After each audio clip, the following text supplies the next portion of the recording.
رمضان المبارک کی آمد ہونے والی ہے۔ رمضان المبارک جو رحمتوں اور برکتوں کا مہینہ ہے، اللہ تبارک و تعالی کی عنایتوں اور نوازشوں کا مہینہ ہے۔ رمضان المبارک جو جہنم سے نجات اور خلاصی کا مہینہ ہے،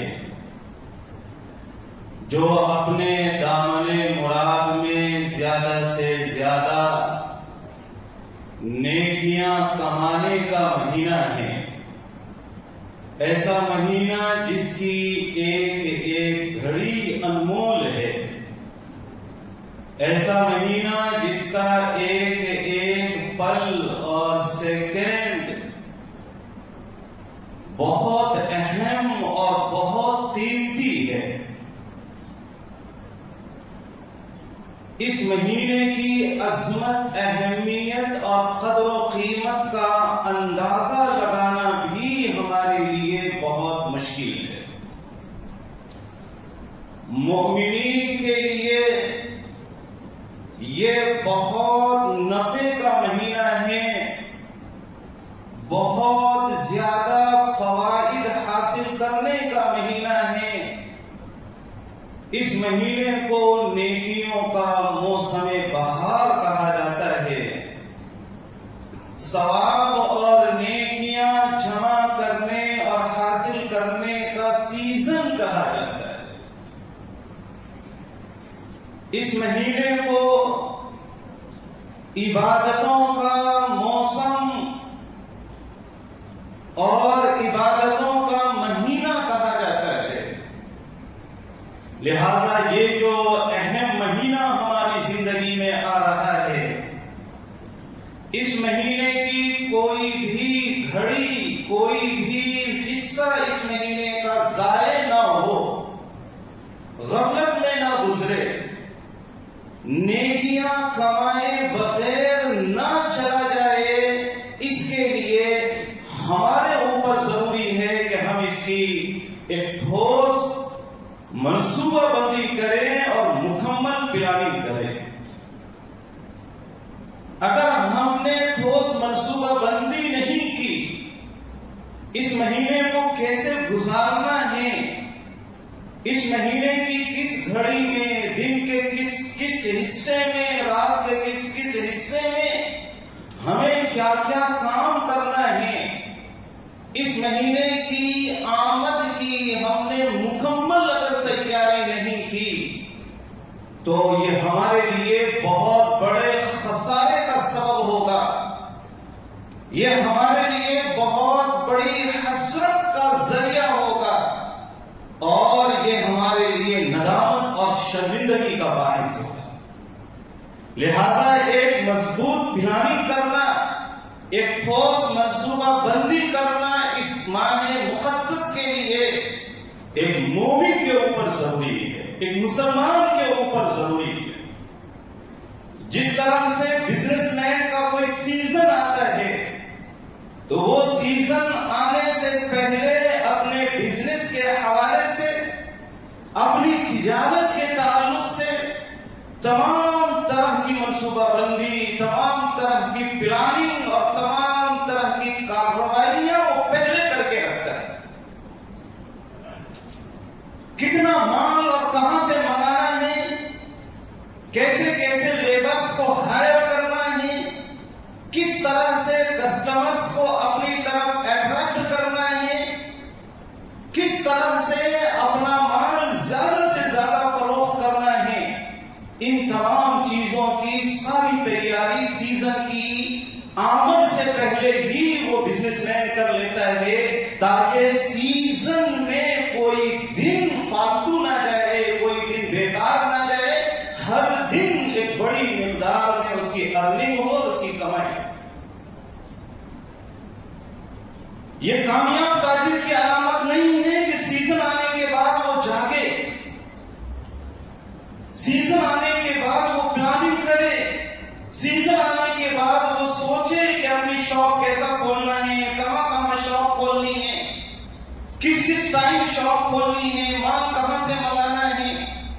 ایسے جو تاجر ہیں وہ ناکام اور نامراد اور خسارے والے ہوتے ہیں.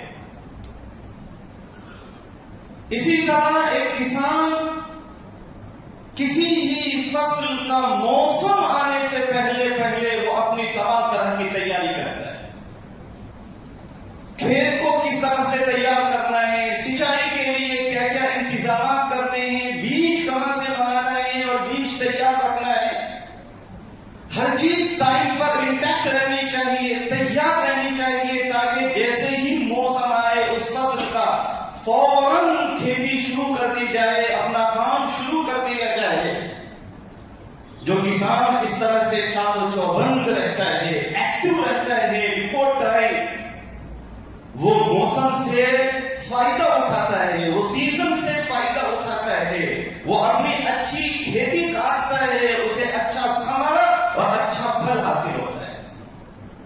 لہذا یہ جو رمضان المبارک کا مقدس مہینہ آ رہا ہے، اس مہینے کی آمد سے پہلے تمام مومنین کے اوپر ضروری ہے کہ پورے طور پر اس مہینے کے لیے تیار رہیں، اس کی منصوبہ بندی کریں، اس کی پلاننگ کریں. اور اس کے لیے ہمیں چند کام کرنے چاہیے. سب سے پہلی چیز تو یہ ہے کہ ایک مومن کی حیثیت سے ہمارے دل و دماغ کے اندر، ہمارے قلب و جگر کے اندر ایک شوق ہونا چاہیے، اشتیاق ہونا چاہیے، انتظار ہونا چاہیے.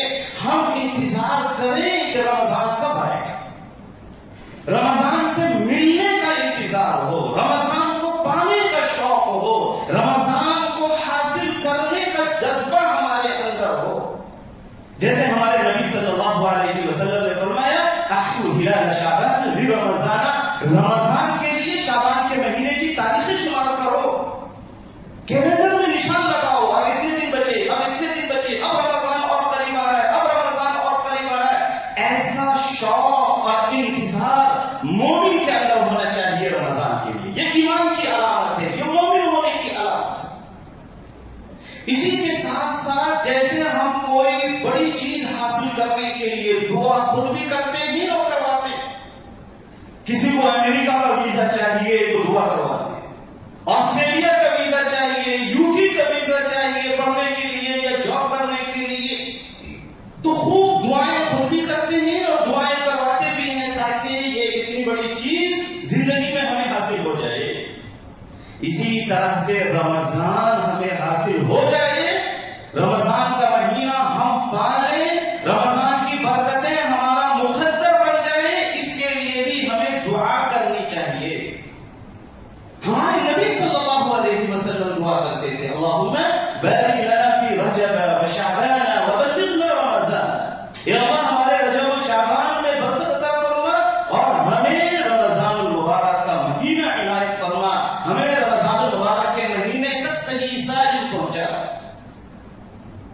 تو جب رسول اللہ صلی اللہ علیہ وسلم کی ذات مقدس اس مہینے کو حاصل کرنے کے لیے دعا کرتے تھے تو ہمیں بھی اس سے میسج ملتا ہے، پیغام ملتا ہے کہ ہم بھی دعائیں کریں، کہیں ایسا نہ ہو جائے کہ رمضان سے پہلے ہماری موت ہو جائے، شعبان کے آخر دنوں میں ہمارا جنازہ اٹھ جائے، ہماری زندگی ختم ہو جائے. رمضان جیسا مقدس مہینہ جو زندگیوں کو بدل دیتا ہے، تقدیروں کو بدل دیتا ہے، نامۂ اعمال کے نتائج کو بدل دیتا ہے، ایسا مہینہ ہماری زندگی سے کہیں مس نہ ہو جائے، چھوٹ نہ جائے، اس سے پہلے ہماری زندگی ختم نہ ہو جائے. اس کے لیے ہمیں دعا کرنی چاہیے کہ اللہ ہمیں رمضان المبارک کا مہینہ عطا فرمائیے، ہمیں رمضان المبارک کے مہینے میں تندرستی کے ساتھ، صحت کے ساتھ، ہمیں رمضان المبارک کے مہینے میں روزوں کی، تراویح کی، نمازوں کی، عبادتوں کی، تلاوتوں کی توفیق عطا فرمائیے. اسی طرح سے رمضان المبارک کے مہینے کی پلاننگ اور منصوبہ بندی کے حوالے سے ہمیں ٹائم مینجمنٹ پر غور کرنا چاہیے. رمضان المبارک کا کوئی حصہ ضائع نہ جائے، غفلت میں نہ جائے، بیکار نہ چلا جائے، بغیر ارننگ کے نہ گزر جائے، بغیر کمائی کے نہ گزر جائے. اس کے لیے ہمیں ٹائم کو مینج کرنا چاہیے، نظام العمل، نظام الاوقات، شیڈول بنانا چاہیے. تاکہ شیڈول بناتے ہیں کہ کب شاپ کھولنا ہے، کب شاپ بند کرنی ہے، تاکہ ہم اس سیزن سے پورا فائدہ اٹھائیں. اسی طرح سے ہمیں بھی رمضان کے لیے ایک نظام بنانا چاہیے تاکہ رمضان کا کوئی حصہ بیکار نہ جائے. رمضان المبارک کے مہینے سے پہلے اس کی آمد کے لیے، اس کی تیاری کے لیے ہمیں دنیا کی جتنی ضرورتیں ہیں ان سب سے پہلے فارغ ہو جانا چاہیے. ہمارے گھر کو جتنے راشن کی ضرورت ہے سارا اسٹاک ایک مہینہ پہلے کر دیں. عید کے کپڑوں کی ضرورت ہے، عید کی شاپنگ کی ضرورت ہے، شعبان کے مہینے میں اس سے فارغ ہو جائیں. سحر اور افطار میں کیا مینو رہے گا، اس کے لیے کیا کیا چیزوں کی ضرورت رہے گی، شعبان کے مہینے میں ساری خریداریاں کر لیں تاکہ رمضان المبارک کا جو پاکیزہ مہینہ ہے، جو مقدس مہینہ ہے، اس مقدس مہینے میں ہمارے قدم بازار جیسی بدترین جگہ میں نہ پڑے.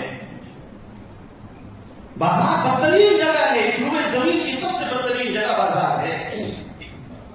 رمضان کے پاکیزہ لمحات کو ہم بازار کی نظر نہ کریں، ہم بازار میں ضائع نہ کریں. عید کی شاپنگ کے نام پر، سحر اور افطار کی شاپنگ کے نام پر، راشن کی خریداری کے نام پر اور وغیرہ دیگر چیزوں کے نام پر. لہذا ہم پورا نظام العمل بنائیں. پہلے سے جتنی بھی لوازمات ہیں، جتنی بھی چیزیں ہیں، جتنا بھی راشن ہے گھر کو ضرورت ہے، وہ سارا کا سارا اسٹاک پہلے خرید لیں تاکہ رمضان المبارک میں بالکل فارغ ہو جائیں. اس کے لیے حلیم کھانے کے لیے نہیں، بریانی کھانے کے لیے نہیں، عبادت کرنے کے لیے، تلاوت کرنے کے لیے، صحیح سے روزے رکھنے کے لیے. سونے کی ٹائمنگ بنائیں. یہ نہیں کہ رات تمام جاگ رہے ہیں، دن تمام سو کر روزہ گزار رہے ہیں. ایسا روزہ ہے، روزہ پورا ہو جائے گا، اپروول مل جائے گا اس کو. لیکن یہ جو روزہ ہے، اس کی لاسٹ ٹائم ہم نے مثال دی تھی کہ کووڈ میں بہت سارے بچے 10th میں پاس ہوئے تھے، جو نہیں پڑھے وہ بھی پاس ہو گئے. تو کووڈ میں جو 10th میں پاس ہوئے وہ اور اب جو محنت کر کے پاس ہو رہے ہیں، اچھے مارکس لا رہے ہیں، وہ دونوں سیم نہیں ہو سکتے.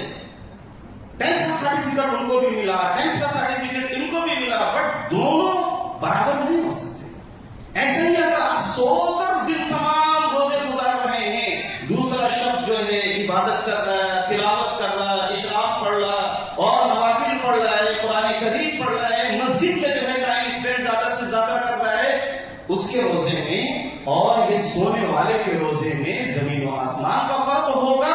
روزہ اس کا بھی ہوگا، روزہ اس کا بھی ہوگا، لیکن دونوں کی کیفیتوں کے اندر جو فرق ہوگا وہ ناقابل بیان ہے. تو سو کر دن تمام روزے گزار دیں درست نہیں ہے. سونے کی ٹائمنگ بنانی چاہیے، کتنے گھنٹے سونا ہے.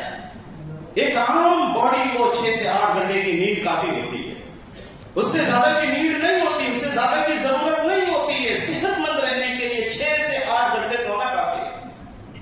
ہم جو ہے فجر پڑھ کے جو سوئے اور پھر 2 بجے ظہر کی نماز میں اٹھے، مشکل تمام.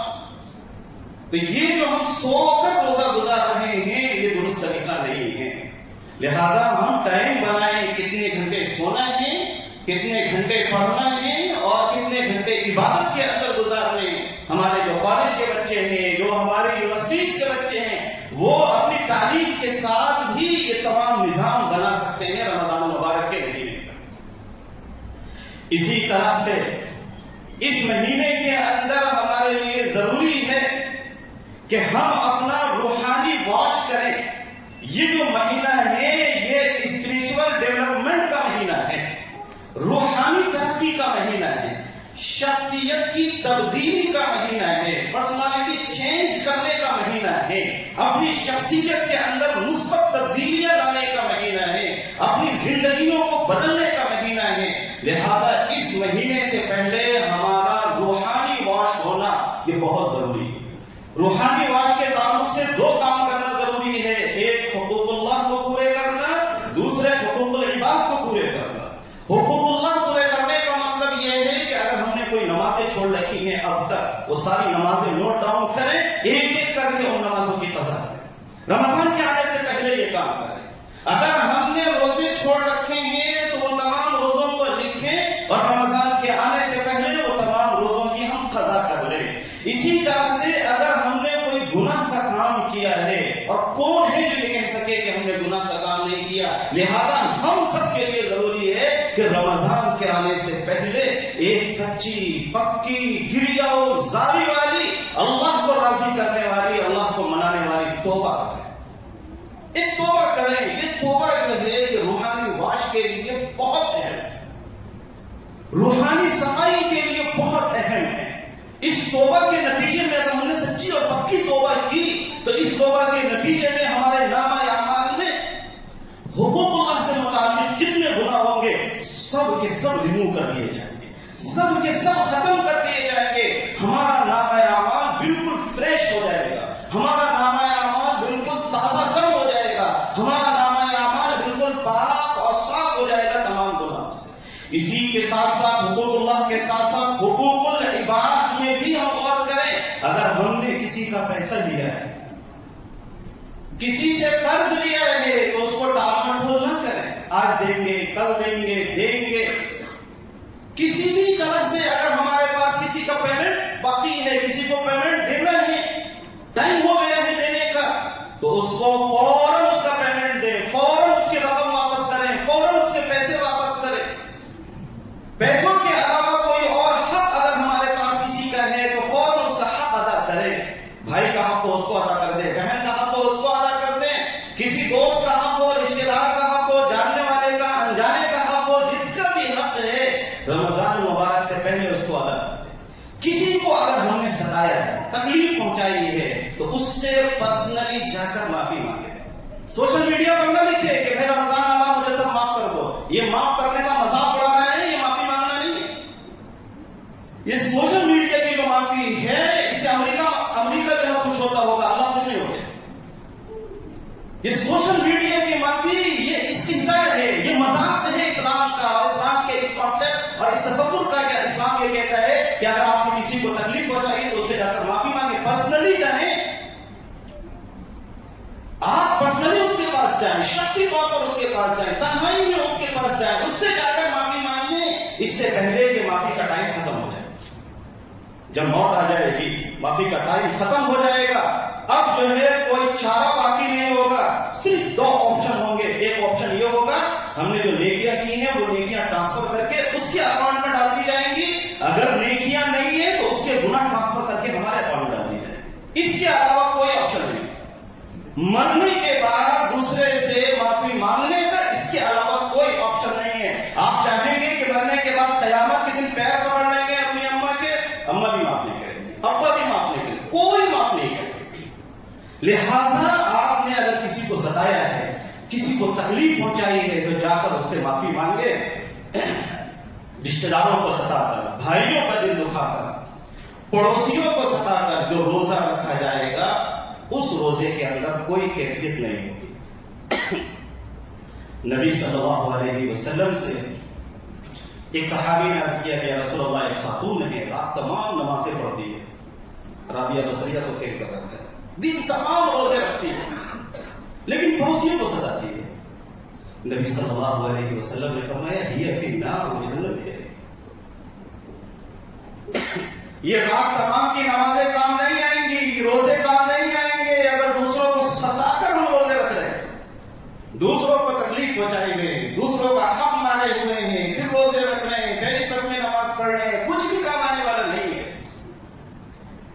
ایسا ہو سکتا ہے کہ اللہ تبارک و تعالی اپنے حقوق معاف کر دے. ایک وقت اگر آپ نے نماز چھوڑی ہے پاسبل ہے کہ اللہ معاف کر دے، ضروری نہیں ہے، کبھی سمجھنا ضروری ہے، ممکن ہے کہ اللہ معاف کر دے.